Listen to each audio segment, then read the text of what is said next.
Welcome, everybody. The NFL Draft is this week. I'm Joe with the Game House. Today we'll be doing a Cincinnati Bengals updated 2024 NFL mock draft.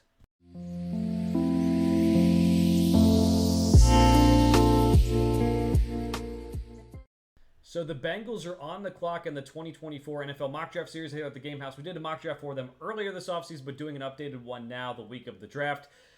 Bengals have a lot of exciting options here, so we'll see what happens. We're going to be using the NFL Mock Draft Database Simulator. I like it because it meshes the big boards from around the internet together for their own big board rather than just having one site big board.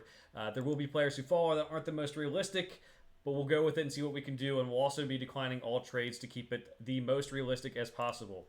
So for this pick, there's been a lot of odds movements. It's now looking like maybe it might be a corner. That could be the case. I think it is a very big need. DJ Turner's unproven as one of their starting outside corners. But I don't know if I could pass Olu Fashanu, an offensive tackle here, because he's still a top 5 player on my big board. And I do think that you sign Trent Brown. He's injury prone. I think Olu needs to add some strength, and this is the perfect chance to go get drafted, add some strength, get coached up, step into the starting lineup when someone gets hurt, or move guys around and possibly replace left guard. So that's something to consider. Pick number 49. The Bengals have some 4 top 100 picks, so it makes it interesting here. They want linebacker. I don't really think I want to take that. Could take Zach Frazier and play him at left guard. I'm thinking about that. Braden Fisk, the Western Michigan transfer, could be the pick. I think it's probably going to be the pick, honestly. Yeah, we're going to go Braden Fisk out of Florida State. I know they kind of wanted a nose tackle, but the nose tackle that fits in this range is Devondre Sweat. He's had the off-the-field issues. I didn't really see him on the board anywhere near. He's also weighing in close to 390, not ready to play, so not really the greatest thing to do there.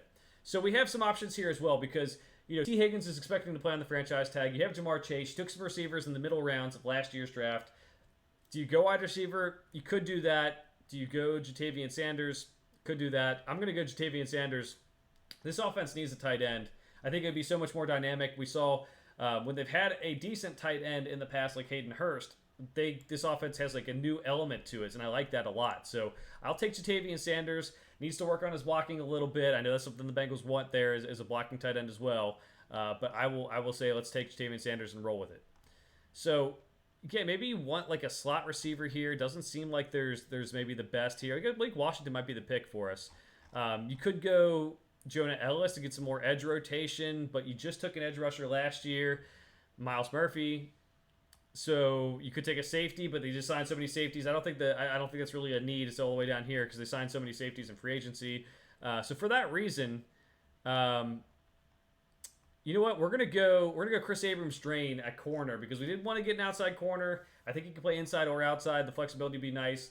And I do think we can kind of maybe see what we have here at wide receiver. And look, Blake Washington's still there. So good. A very speedy receiver. I think he could play in the slot for the Bengals. Love how the board fell. I think Abrams-Drain could be honestly, all top 5 guys could create an impact year 1, even if some of them are just rotational guys. Next pick up, let's get Gabriel Murphy, the edge out of UCLA. I think you get him at 149. You feel happy. I know a lot of people have him closer to like 100 on their big boards. Rotational rusher, can help out Myles Murphy. Sam Hubbard hasn't had the best success getting pressure from the outside. Been better on the inside in the last couple of years. So get another edge rusher to rotate in.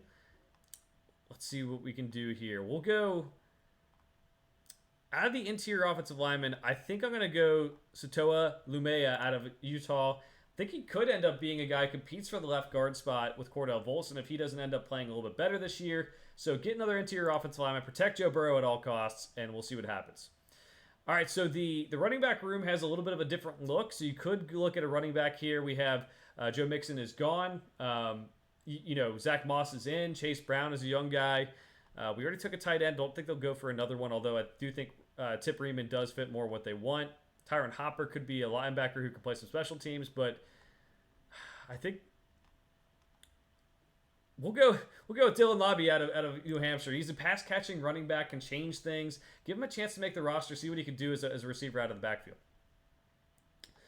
All right, so the next pick here at pick number 224. 224 and 237. So I think Tyler Davis could end up being a rotational defensive lineman for this team. You already got Braden Fisk, but you lost DJ Reader in free agency. Let's see if we can get something out of this class for defensive linemen and have a rotational guy.